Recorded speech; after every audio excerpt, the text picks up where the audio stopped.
So the big question is this: how do real estate investors who don't have a ton of free time, don't have access to off-market deals, and didn't start life on third base, how do we conservatively grow our real estate business to support our families, finally leave the corporate rat race, and build a legacy?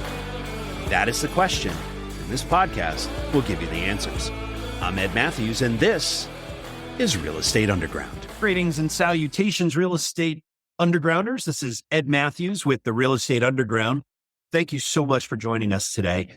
Today is actually a fairly unique show because we're talking real estate investing for sure. But the gentleman that has kindly lent his time to the show is one of the heavy hitters down in a place that I absolutely love, Charlotte, North Carolina, and the area, as well as I think you're in the DMV as well, at least to the Maryland part of it, right? So Trystan McNeill with Heigh Capital Group, and I think you're associated with EXP as well. Welcome to the show, and thanks for your time today. It's good to see you, my friend. Yeah, absolutely, Ed, and I appreciate you having me on the show, and I'm ready to talk through, all things real estate. So for those of you that are watching this on YouTube, there's a beautiful picture of the Golden Gate Bridge behind Trystan, but you're actually based in North Carolina, right? Yeah, that's correct, Ben. I actually just recently traveled to San Francisco a couple months ago. The wife and I were celebrating an anniversary. So actually, it's been more than a couple months now. I think about it because we caught a San Fran 49ers game and we went to Napa out there. Well played. And it was her first time out there. Yeah. So I used to work out there, and it's one of my favorite places on earth. And I always told my wife, if I ever disappeared or ran away, I'd be easy to find. I'd be out there.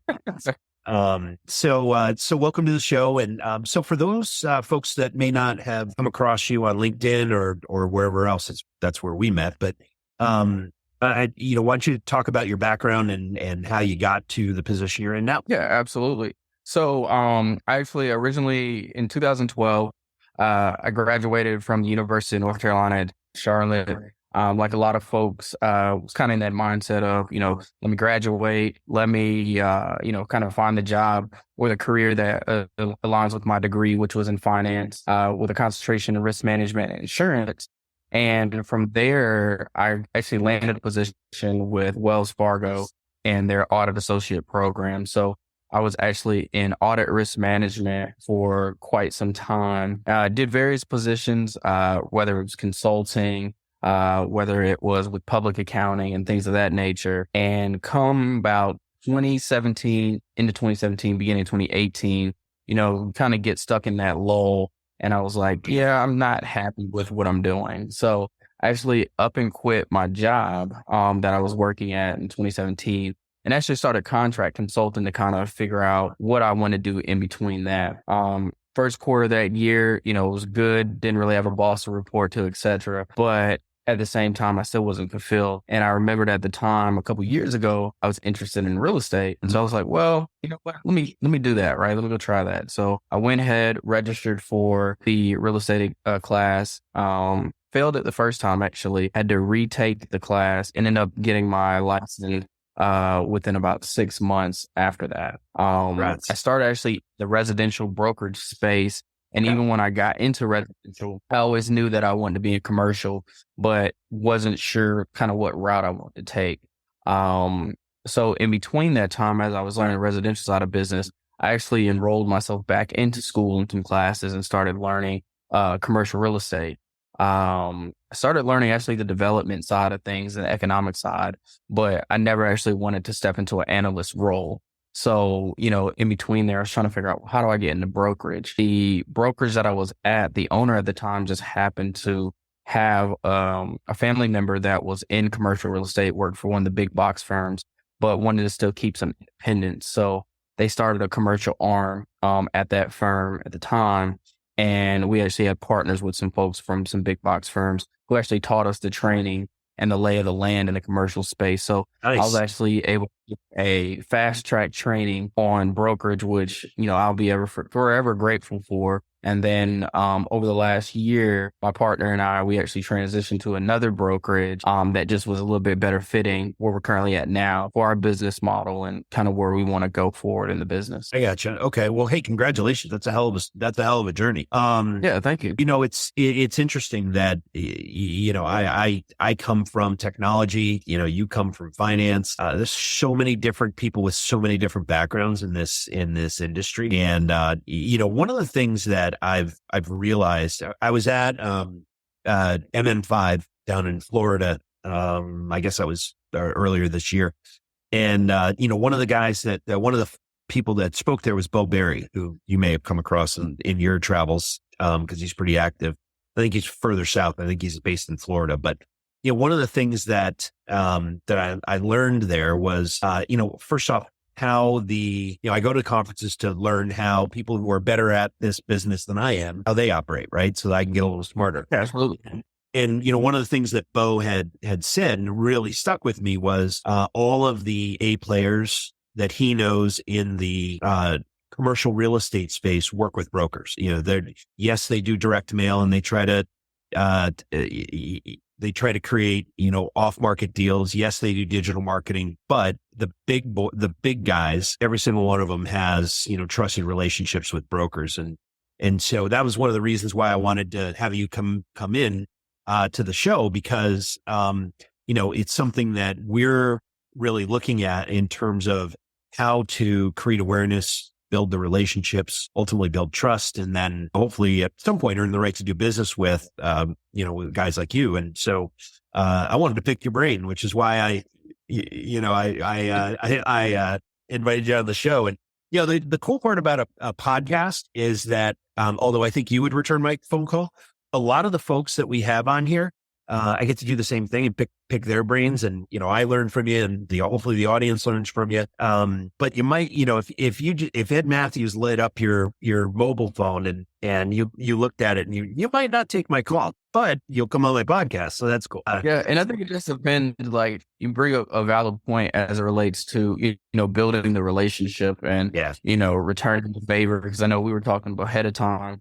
You come on our show and sharing your expertise. And I think there's a lot of, I talk to a lot of brokers. I talk to a lot of business partners out there, a lot of owners in general. And I think we all have the same common mindset of there's enough out there for everybody. And there is, and everybody will experience abundance and success in this industry. Right. Yeah. It's interesting you use that word abundance. The people that I have come across in my personal and professional life, the ones that come from a place of abundance tend to be a lot more successful than the ones that don't. And, the fact is that I view, professionals like you or even other investors as, future partners, not necessarily as competitors, right? I really don't have any competitors. Right. No, that's a solid point. And I think even so outside, I actually do a little bit of mentoring as well. And so I actually had a conversation with one of my mentees earlier today, and we kind of had that same conversation of just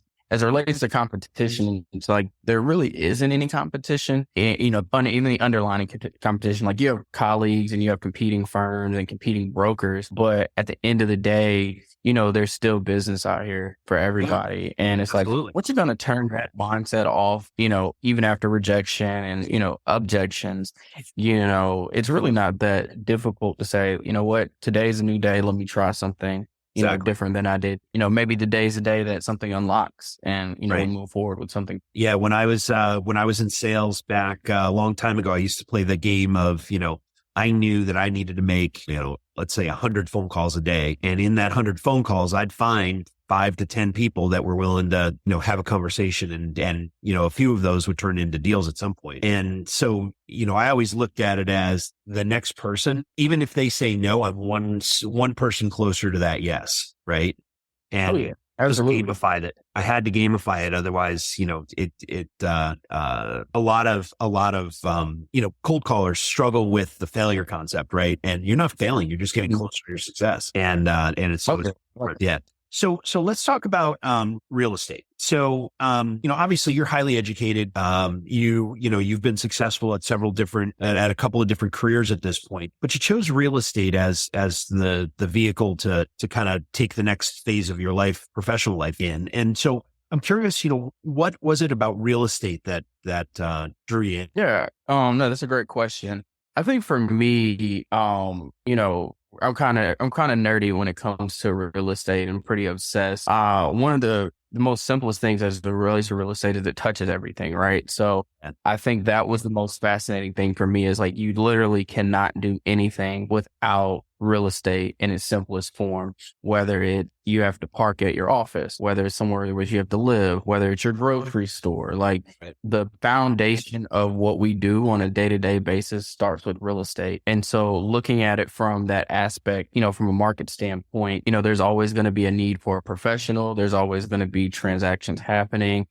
There's always going to be something that impacts the economy, the commodities industry. It always has a need base. And so, kind of taking my previous skill sets, whether it's, consulting, whether it's project management and stuff like that, and in either throwing it into the brokerage side of things or, futuristically into asset management and, some few property management aspects, it's like, okay, I can take what I had previous career to, basically triple and quadruple those skill sets as well as, just a foundation and an impact, on others. Yeah. Now your firm focuses a lot on retail and multifamily, right? If I have that right. Yeah. So our team particularly focuses on retail and multifamily, but overall we have folks in the firm that actually do, specialize in all asset classes. So, a couple people out of business, what they do, office, industrial, some I know really just focus on landlord, tenant rep, but we've kind of honed down our niche as multifamily and retail. And then we do a little bit of land here and there where we'll partner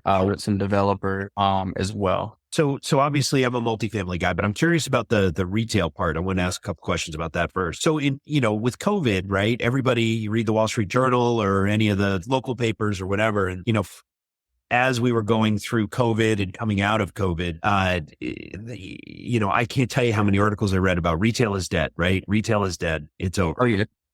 And, I pay close attention to the retweet guys and gals on Twitter. And, I have a lot of folks that I, just shoot the breeze with at any given time. And I'm picking their brains. Retail's not dead. They were wrong, right? A lot. So I'm curious, what you're seeing in the marketplace in terms of the opportunity in retail. Yeah. I mean, the retail is thriving. And it's funny that you said, retail is dead. I was listening to something. Stay with us. We'll be right back. A motivated seller just filled out your web form. If you call back within 5 minutes, you're nearly 4 times more likely to get that seller appointment.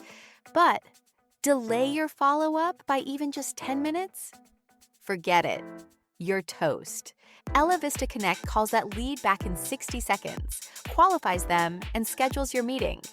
Find out how much slow follow-up is costing you. Free calculator at ellavista.com/underground.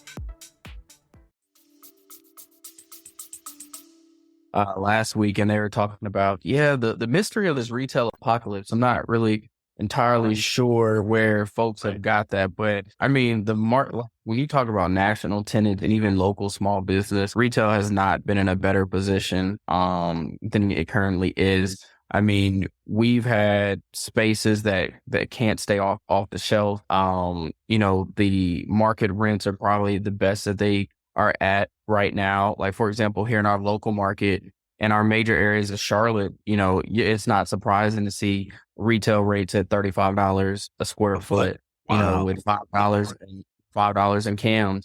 I was actually looking at some space for 2 tenants yesterday, and that's what the listing brokers came back and quoted me at. You see one of the most popular national tenants actually here in Charlotte there is Dunkin' Donuts. Yeah. You probably see almost many Dunkin' Donuts as you do Starbucks, and they don't really have a compete clause as it relates to mileage. So I think it's like who can get the most, but I think Dunkin' Donuts and Starbucks are probably take up more space than all the McDonald's and Burger Kings combined here. But you still have a thriving industry for small business. Like Charlotte is a very unique melting pot of not only professionals, people who want to live here because they still consider it as affordable. Even though, the cost of living has significantly increased over the last couple of years, it's still not in comparison to, New York, Chicago, California, Phoenix. Yeah. Now we're probably still on the same level as Georgia, but Georgia's still probably twice the cost of living as it relates to, your standard, middle income family house or whatever the case may be. But at the same time, we don't have that same amount of space. So that's the kind of thing, we probably get the most complaints about traffic and gas prices, but outside of, livability and things of that nature, it's still a thriving city. So I think that's what excites people here. I think the last stat, 140 something odd people move here a day. So if you do, some math on that and then the opportunities that lie, it is a great opportunity. I think people are understanding lease structure a lot better, whereas a lot of old operators have converted their modified and gross leases into triple net leases. Right. Things of that nature. And we're doing a lot of trading. So it's definitely a great time to be in retail. So let me ask you, just for the benefit of the audience, triple net, when you're talking about that, what exactly are you referring to? Just for absolutely. So a triple net lease is where the tenant itself basically is responsible for everything and in the most simplest form. So what ends up happening is you'll sign a base rate. So let's just say that base rate is, $30 a square foot. And then you'll pay as a tenant a pro rata share of shared expenses. So say if you and 5 other tenants occupy that property, it's called taxes, insurance, common area maintenance, which is short for TICAMs. And basically think of it as if you live in an apartment complex or, a townhome where you got sharing expense of whether it's your outdoor exterior maintenance, signage, parking lot, structural HVAC, where the landlord will cover those major pieces, but you guys are paying into a portion almost like an insurance pool. Right. So a lot of times that's probably the one non-negotiable thing on a lease. You can negotiate your base rate, but a lot of times the TICAMs have already been spoken for. So, think about it as an additional insurance protection, even though it increases your rent amount per month. But at the same time, that also means that you as the tenant are responsible for all your utilities. So sometimes you may see in a modified or gross lease where the landlord will package everything together and say, hey, that's rent, water, electricity, you got to get internet, right? But this is truthfully the cost of doing business. So a lot of times people, newer businesses and small businesses are discouraged by that, mainly because they're like, well, what's the landlord going to do for me? And, in the most respectful way, I let them know, hey, this is still an investment for the landlord who has to make money. So you need a space. If you didn't need a space, they wouldn't be leasing it. And if you feel otherwise, let's go look at you to purchase something. If you're not in the position to purchase, let's get you in that position to what you want to do in the future, and you become the landlord, right? So you got to kind of play that game with folks to let them know and educate them. And then once people kind of figure out, it's like, is this the norm? And they realize it is, they're a little bit more comfortable with signing those papers. Yeah. So what's the landlord going to do for me? Nothing. Yeah. He or she created the building and owns the building and keeps it upright. And your job is to do everything else, right? Pretty much. Right. All right. So let's talk multifamily. So, one of the things that I've seen in the North Carolina market, particularly in the area kind of where you tend to hunt, tons of development. And so, I'm curious what's driving that. Is that affordable housing? Is that luxury and mid-level housing? It's mind boggling how many construction sites there are. I landed so I was down there a few months ago and came in through Charlotte and drove out to Chapel Hill and stopped a couple of stops along the way. I have family in Chapel Hill, and the Charlotte part was business. And so I was dumbstruck with how many construction sites I drove past just in that, it's a long stretch of highway, but it's, I couldn't believe how much construction's going on down there. So what's driving it? Yeah. So before I answer your questions, the running joke in the Charlotte area is we probably have too many apartment complexes and breweries that are going up. But, it's like, okay, well, if you're tired of that, build something else that's more suitable in your mind or what people demand for. Yeah, I'm okay with breweries too. What's driving that though, in truth, is part of it. So maybe not so much affordable housing all the time, but the need for housing. So when the pandemic hit, I'm not sure how it was for you in Connecticut, but our housing supply dropped down from roughly 6.7 months to zero point 0.3 months, right? Similar So here. barely had availability. And so what happened was we're fortunate to where we just have a lot of trees around us. So a lot of people had just been sitting on land for a while. And then essentially, that bubble kind of just burst where it's like, hey, you got these trees. We need to build these homes. What is it going to take for us to buy? So a lot of developers came in with big bags and said, hey, here you go. We want to buy your land. So that's part of it. And then again, you also have a lot of people of, older generations that are phasing out, that are just ready to sell, may not have anything to pass on to them. There's some benefits of the city as it relates to affordable housing, but, it kind of goes back to the statistics of the amount of people that are moving here. So you may not be able to build new neighborhoods as fast as you could build, we'll say another 500 to 700 apartment complex unit, especially closer to, our center city, our thriving areas such as South End, and then just some other areas where people want the kind of the walkability and the small neighborhood lifestyle.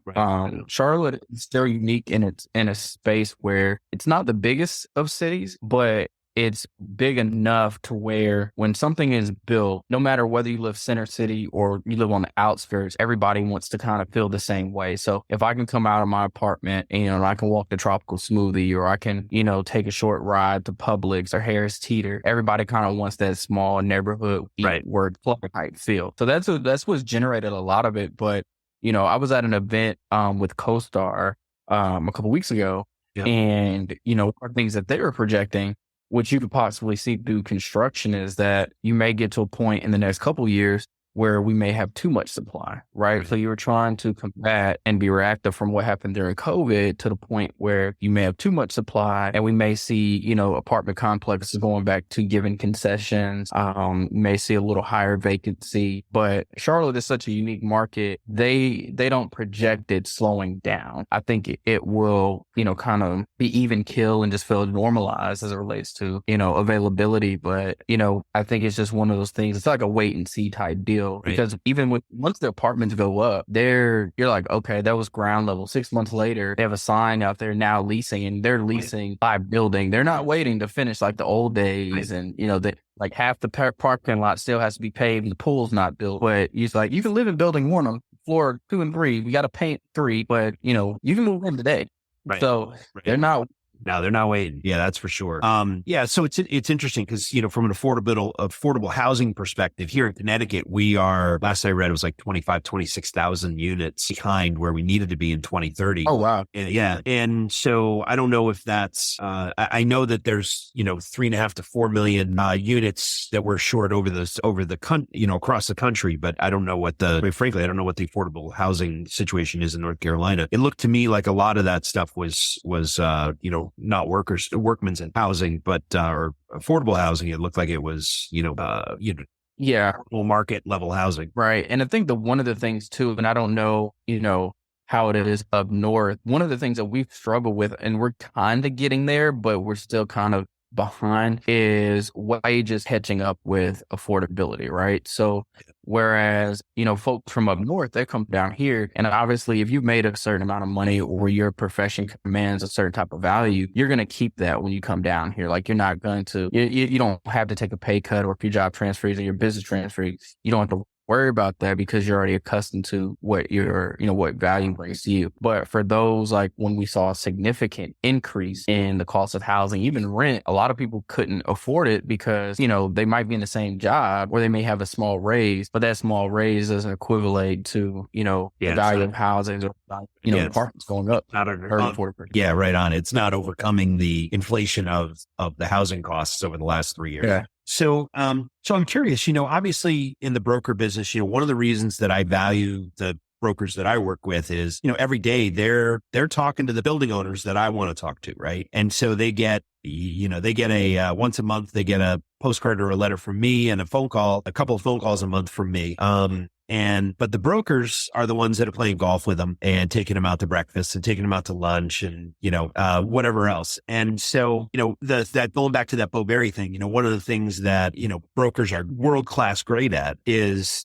deal flow. Right. And so, I'm curious in terms of your business, how does your firm generate deal flow? Obviously it's the oxygen that keeps you cooking. So Yeah. what kinds of things are you doing to get the attention of building owners who may be in some time frame thinking about selling their property? Yeah, absolutely. So I think you hit on a couple of those things right there. So, if we already have an existing relationship or somebody in our sphere has an existing relationship, a lot of that may be hand to hand, word of mouth, introduction, whether it is coffee, whether it is golf course, dinners, networking events, kind of the typical mantra of getting that face to face.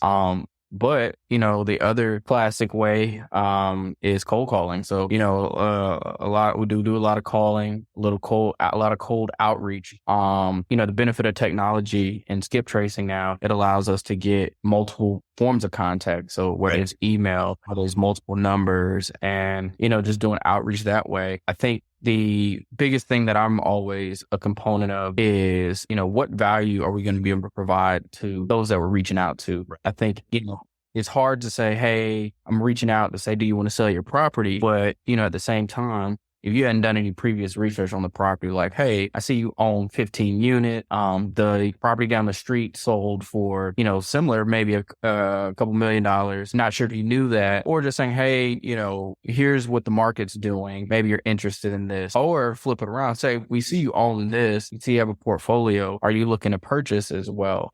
So hitting it from a few different angles. Also kind of letting people know that we've done business in that area, or, here's some services that we offer that are unique to what we do as a whole, especially in our marketing suite. So one of the things that we pride ourselves very, very wonderfully in is our marketing suite, as well as our negotiation. And a lot of times we also tell people that, hey, we'll evaluate the property, we'll underwrite the property for you. We'll do the dirty work. And afterward, if it doesn't make sense, we're going to tell you it doesn't make sense, because if you have a number in your head that you want to sell it for, but we know it's going to sit, we're not going to waste your time, right? There's no reason to waste everybody else. Whereas I know a lot of people will take on something just to say they have it and then just go off the strength of what their client wants them to do. We're blessed in that way.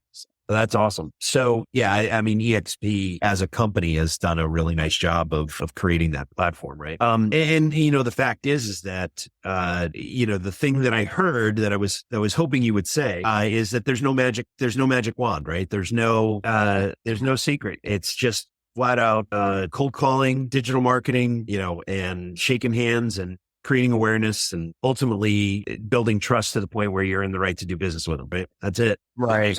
Right. And I tell new brokers all the time, like, when you get into this business as a whole, it doesn't matter what side of the business you're on, is kind of have an open mind and have an open canvas. Like, you just basically have a blank wall, and start throwing paint at it, and until you come up with this beautiful picture that is your pipeline in your business. And even when it turns out to something you like, do another one, right? Until you feel comfortable that you're going in the right direction and that you actually enjoy what you're doing. So more Jackson Pollock than Monet or Manet then, right? Oh yeah, absolutely. Good. There you go. I get it. All right. So, one of the things that I'm always curious about is mentors, right? And so, I'm sure you've had your mentors along the way. And so I'm curious about, the advice that they've given you, and what is the best advice you ever got, and who gave it to you? Yeah. So I would say mentorship has been an interesting journey for me. Because even when I got into the business, I didn't have direct mentorship right away. I had probably folks that had been in the business that I picked brains with and stuff like that. But it wasn't probably until I partnered with my current partner, Dwayne, that I got true mentorship. And, he has this statement that says cold call cures all. And so it's just one of those things where it's like, you can do anything and everything that you want to do, but if that pipeline is dried, pick up that phone and start calling. Right. But I think it's just a mindset thing, right? I think outside of that, I think the biggest shift was, going back to the abundance statement of just knowing that there's everything out there for anybody who wants to go get it, and also trying not to compare yourself to everything and everything that everybody else is doing. when I first got into the business, I heard that it takes, 3 to 5 years or, to kind of really get those gears going to where you have a consistent pipeline, where you feel like an expert in the business. And so like, even in the first year, I would beat myself up just like anybody, that I'm just super hard on myself, thinking like, oh man, when is a breakthrough going to happen? When is my deal flow going to be consistent where, I'm closing something every month and things of that nature. But then, what I started to do and change my focus on is, when I first got into the business, I was thinking more like a broker. Now I think more like an investor. And so hearing different stories of the journeys that people have taken, like even some of the most successful brokers that I've talked to, had it rough for the first couple of years. And then it was, that breakthrough they had, or, but it was like, okay, what's the work ethic, right? So I'm really big on, when I talk with people, understanding their work ethic, understanding their methodology, and going from there, opposed to saying, well, this person over here drives that nice Porsche. I want a Porsche, but, why am I trying to rush to get the Porsche if I'm not putting the work in, right? So it's like trying to put yourself in the mindset of focus, consistency, and discipline, and, work a little bit every day. And so my big thing is, I may not necessarily get a lead every day or write a contract every day, but if I do something real estate related, brokerage related every day, it's like chipping away at that goal. And I feel like something's accomplished. So get 1% closer to your goal every day, right? I mean, it's just incremental progress, right? Absolutely. Yeah. So in terms of, how you, as they say, sharpen the saw, right? But when you're taking in information, I know, leaders tend to be readers, right? And so, I'm curious about, obviously you come from an interesting background in terms of finance, and then moving on from consulting to the real estate world. So I'm curious,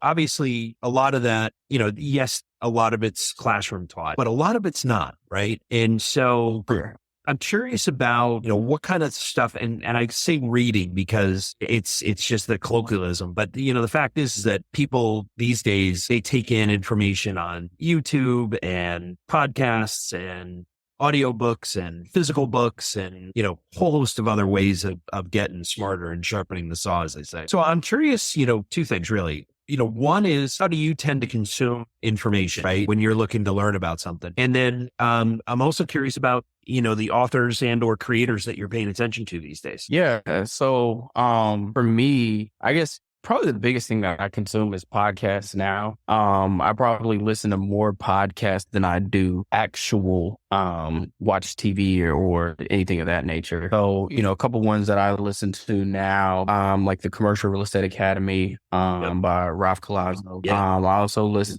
to CBRE's podcast and Craigslist's podcast, because they have different market update as well. When it comes to books, I kind of read a lot of more so leadership and, kind of mindset books. So I just read, I just finished the gap in the gain.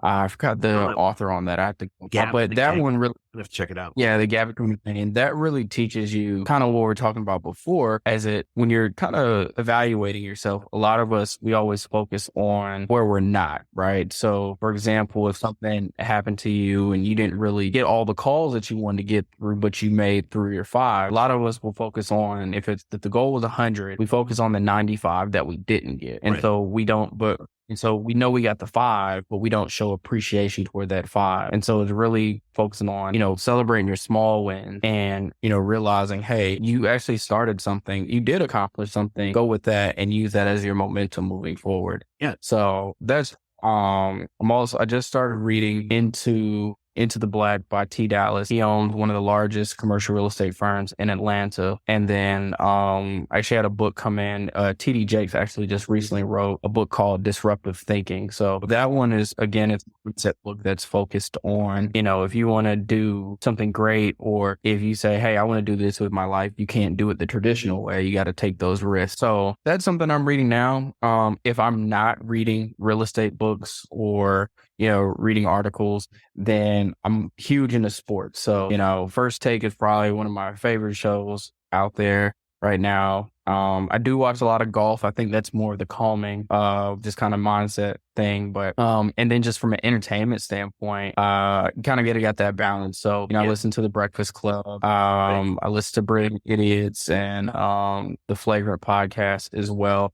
And that creates a balance of just hearing not just, what's going on in different industries, but also people that are working hard as well to accomplish their goals. So a lot of the folks on radio, people think, oh, there's a lot of stuff is pre-recorded or they just go live. Some of it is and a lot of it is. But, you have people that get up at 4:00 in the morning to be in the studio at 5 and are literally working from 5 a.m. to 9 a.m. And then they basically studio hop all day. And these are the same people, kids, families, and stuff like that. So it kind of goes back to what I was saying before as it relates to work ethic. And, I'm the type of guy that I think we all get tired. We all kind of have those lazy days, from time to time, and it happens. And I think that's just showing yourself grace. But I'm also the type of guy that I'm not going to make excuses for what I can't do. At the end of the day, I know what I need to do and I know that I have flaws and weaknesses just like the next person, but I'm not going to sit there and just sit on and say, you know what, I can't do it. I'll find a way. It may take time to get it done, begrudgingly sometimes, but, at the end of the day, it's, I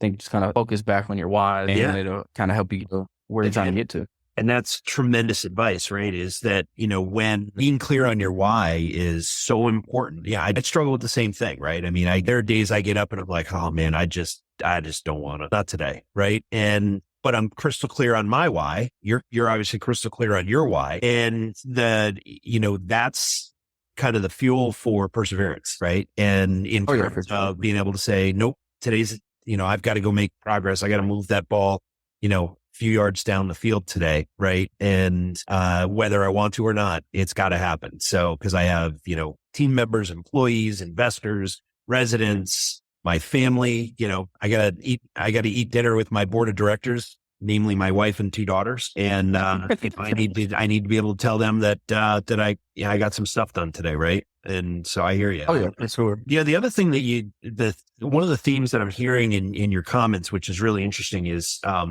from an abundance perspective, you look at it from a different way in terms of comparisons, right? And I view that as, I'll steal the Nick Saban's term, rat poison, right? Looking at the guy with the Porsche or the lady with the, huge portfolio or whatever, right? I think if you focus on comparing you to the rest of the world, all it does is slow you down, right? My daughter taught me something a long time ago that I still try to use. And we're all competitive in this business, right? And so she was a competitive swimmer in high school, and she would swim and she would work her butt off, but she wasn't a superstar, right? In fairness, and she would tell you this too. I'm not speaking out of school. But the thing is that I'd be like, I had asked her a question around being competitive and, doesn't that drive you? And she looked me right in the eye and she said, I couldn't care less if I win the race. I just want to get a little faster. So if yesterday I swam at 35 seconds, I want to swim it in 34 today. Right. And she goes, that's all I care about. Like, oh, okay. And it reminded me of, what you were saying in terms of, or what you said reminded me of that story and that, incrementalism, right? Get a little bit better every day. 1%. Yeah. I think for me, and I can't remember the moment that it happened. But I think, ultimately when you get to a point where you feel like you don't have to, I would say, do things for others, right? Like it's one thing to do, like have your motivation for your family. Like, for example, my wife, my daughter, the people around me that are in my circle, that's one thing. We kind of have our own fun and games, and it's like, yeah, you know what, I'm going to get the bigger car next year. So, of course. Catch but that's just fun, right? Right. But I think when you're not doing it for external validation, then there's a whole different thing. So like once you're going to figure out what those internal validations for yourself are, that's when, to your point, you're not as worry free, you're not as stress free. Obviously you want to make sure, keep food on the table, keep the lights on and all that stuff, but you don't feel like you're having to validate yourself to the world by, what you drive or what you're wearing. Now, granted, I'm a car guy and I always have been a car guy. So, I have certain, plans and goals of what vehicles I would like to own. Yeah. I'm also a shoe guy. So I have a very vast sneaker collection. But for me, that's part of branding for me as well. So it's not necessarily, oh, I have this, but for the branding purposes, now people know me as, a broker that has sneakers. So they're like, okay, well, what shoes are you wearing today? Yeah. Again, a part of not necessarily a floss, but it's more of a branding and image. So, you kind of be able to set it up from, oh yeah, I know such and such. That's the guy that always has the sneakers on. So you think about realistically, how do you position yourself for those conversations or, when you're not in the room with people. So I think that's kind of my aspect on certain things. Yeah, I agree. I mean, whatever you can do to stand out from your competitors, right? Dialing for dollars, when the phone rings, there's no differentiation, right? Everybody's commoditized at that phone until you make that connection, right? Whatever that is. Yeah. So Trystan, I've really enjoyed our conversation today, and thank you again for joining us. So I'm curious about a couple of other things though before we go. In terms of spending time with your wife and your daughter, and your friends and family, what do you like to do outside of real estate that is fun? Yeah, I would say probably the biggest thing for me is traveling. Even before my daughter turns 2 next month. And so like before then, we were big on traveling. We'd probably go somewhere maybe every couple of months or so, whether it be a quick road trip, maybe a bigger trip like once a year. But, I think we're just naturally explorers. And so, I have some conferences I'm going to this year in different places. So one of the things that once we had our daughter, I was like, I know some people frown upon it. Some people are not for it, but I'm like, I would rather her travel with us or with me or whatever the case may be, so she can see what we see. Obviously, the flip side of that is now you have to go everywhere with a toddler, but I mean, it doesn't bother me. I kind of embrace it. Of course, we'll still need our alone time and we have things set up for that, but that's probably my biggest thing. We love food, so I'm always trying out different restaurants. During the pandemic, I started collecting bourbon. I was already drinking bourbon before, but I started collecting things. But like I said, then sports is probably the biggest thing. So, sports, it doesn't matter for the most part. I'm not the biggest in hockey, but every other sport I'm pretty good on. Again, that's kind of really, I'm pretty simple. I used to game, where I ran out of time for that. I have the system. Right. They probably collect just as much dust as my ceiling fans. Right. But yeah, I mean, and then when I can, spend time with friends and family that are in my circle. A lot of my brothers, they're entrepreneurs. Some travel for work, some are local. And so, a lot of times it to be like 3 or 4 months, and then it's like everybody's in town at the same time. So we kind of drop everything and get together. And then I'm heavily involved in my fraternity. So I'm a member of Phi Beta Sigma, and I actually serve on our local executive board as the first vice president. So I have quite a few responsibilities with that here in Charlotte, and then a couple other boards that I sit on. So okay, so you're on all these boards. You're a broker. You're a family man. You like to. When do you sleep? I do sleep between the hours of 2 and 7. But I would probably say that's probably my biggest weakness is not going to bed. Is like it's like somehow, shape, or form, you'll get tired and then you catch a second wind and then my brain will keep going. Yep. But I'm working on better balancing that out. I recently kind of changed my diet a little bit. Like I've never been bad at dieting, but I noticed maybe incorporating more yogurt, more water, more probiotics in the morning that'll have, a longer lasting kind of natural energy throughout the day. Yeah, right on. But yeah, I find the same quote. Go ahead. You're the quote? Yeah, no, I was like, I found some people believe that you should sleep. Some people believe that you shouldn't, but I think it's just more so when those things just kind of find the balance of what works for you. Yeah, but I'm wired similarly to you. If I'm in bed at 10, I sleep through the night, right? And I get up around 5:30ish. But if I don't go to bed, if my eyes aren't closed by about 10:15, I'm up till 2. Like I get that second. Right. To-do list starts cooking, and yeah, I'm the exact same way. So, well, hey, Trystan, thank you so much for joining us today. It's a pleasure to see you. And once we hit the pause button on this record, I'm gonna hit you up for your deals that you have cooking down in your neck of the woods. But so in the meantime, Trystan McNeill from Heigh Capital Group, thank you so much, and it's really good to see you, my friend. Thanks, Ed. I appreciate you having me on the show. Yeah, likewise. This has been the Real Estate Underground podcast. Thank you so much for listening. Don't forget to rate, review, and subscribe. It helps us grow. Until next time, happy investing. This has been the Real Estate Underground. Don't forget to subscribe. It helps us grow. Until next time, Undergrounders, remember your real estate journey begins with a simple step forward. Now get to it. Bye for now.